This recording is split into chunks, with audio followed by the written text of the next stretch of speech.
Hi, my name is JCrego, and I'm so excited to share this proposal with you. Schools are thought of as being the dominant place where learning occurs. However, families and communities are instrumental to the core idea of teaching and learning. So let's look at how we can build some important partnerships to bridge learning for all stakeholders. Using Epstein's keys to successful school, family, and community partnerships, I examined our school's strengths and areas of improvement, and I've chosen key for learning at home to strategize how student achievement can be elevated using research-driven approaches on collaborative partnerships. I analyzed what I believe to be some of the barriers to this work, which helped inform my proposal.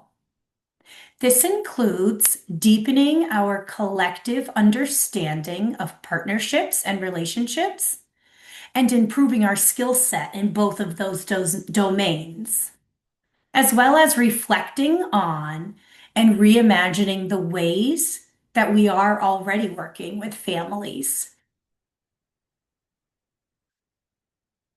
Through case studies and surveys, Epstein highlights how ill-prepared most educators are in leveraging families and the communities their schools reside in to support their students' education.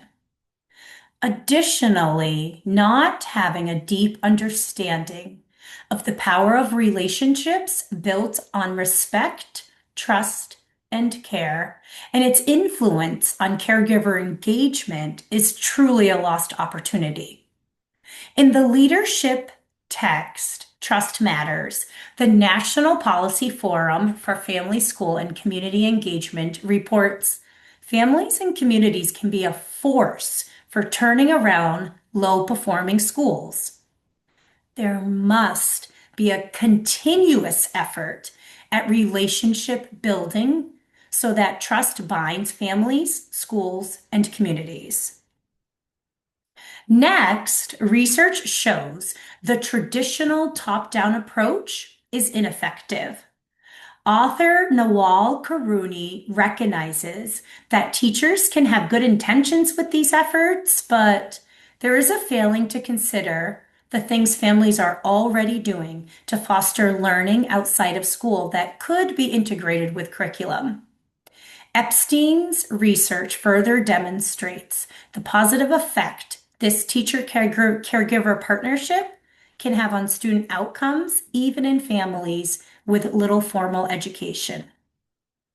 Lastly, I integrate a case study illustrating a call to attention to end the preschool to prison pipeline occurring for many of our young Black and African American students, as well as students with special needs, through an embedded parent program, which, for instance, builds knowledge on child development and healthy parenting, and connects families with community organizations. On that last research point that I shared, this racial disparity in the early years is unacceptable. Data reveals the disproportionate percentage of out-of-school suspensions experienced by Black and African American students compared to their overall enrollment and compared to peers of different races and ethnicities. The National Association for the Education of Young Children strongly states this is not an intervention. It disrupts the learning process, increases inequality, and hides the child and family from access to meaningful supports.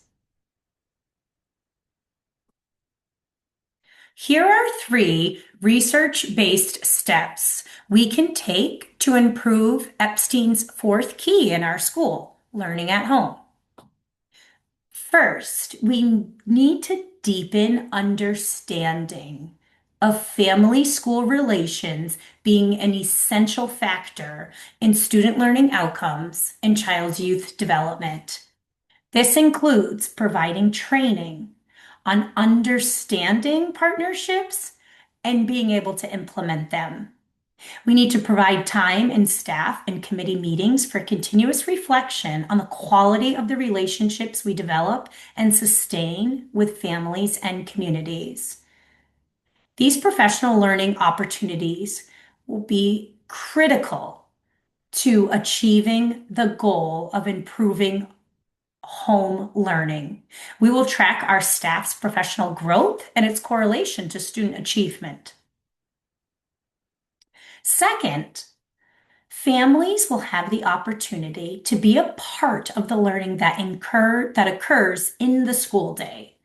Our teachers can get creative with how this will look, but it'll be mandatory that families have at least 2 opportunities during each school year to come in and see learning in action. As an example, a first grade teacher can invite their students' families to join a writing lesson in which various literacy skills, such as storytelling, illustrating, spelling, editing, and reading, all occur. This teacher-led curricular experience allows a caregiver to learn techniques they can use at home to support their child's development. Another example is a 5th grade teacher might invite families to come join a science lesson in which students will be conducting an experiment. Families can get a sense of the kinds of questions the teacher uses to guide the process of moving through the scientific method. Families that accept this invitation will be given a feedback form to offer their insight and recommendations on the learning they observed and that they were engaged in. If there is classroom coverage, a teacher may choose to have a more intimate experience by inviting small groups of families throughout the school year to get the opportunity to interact with the caregivers and converse about the teaching and learning that is in action. Additionally, the teacher can recognize the learning that the caregiver is providing outside of school and perhaps learn ways to make connections to what's occurring already in their classrooms.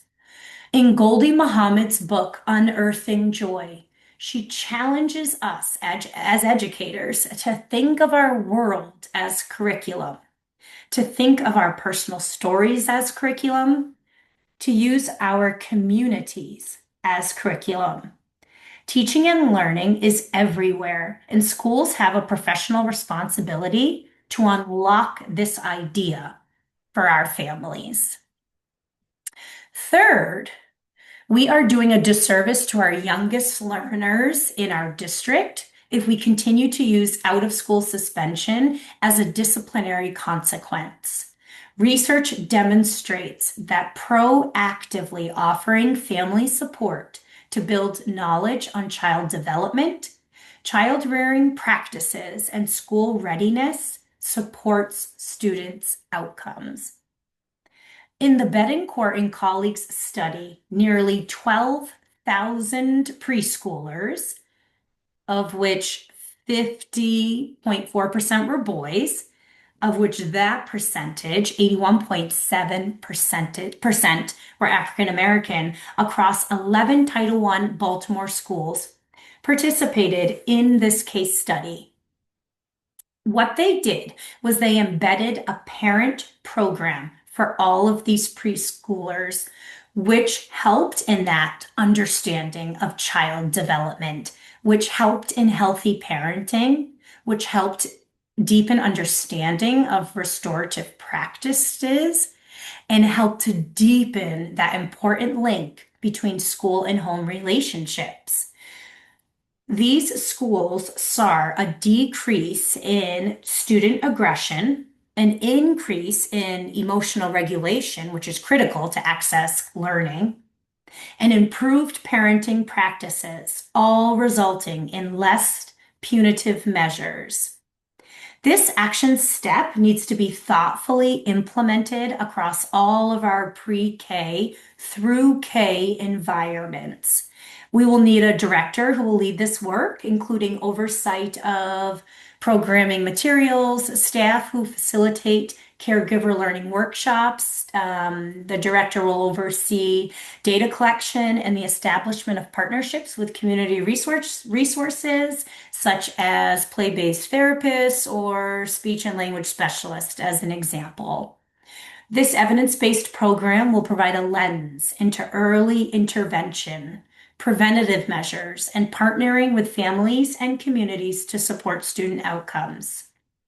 Since pre-K isn't a requirement in New York State, it's important to offer this program for our K families as well.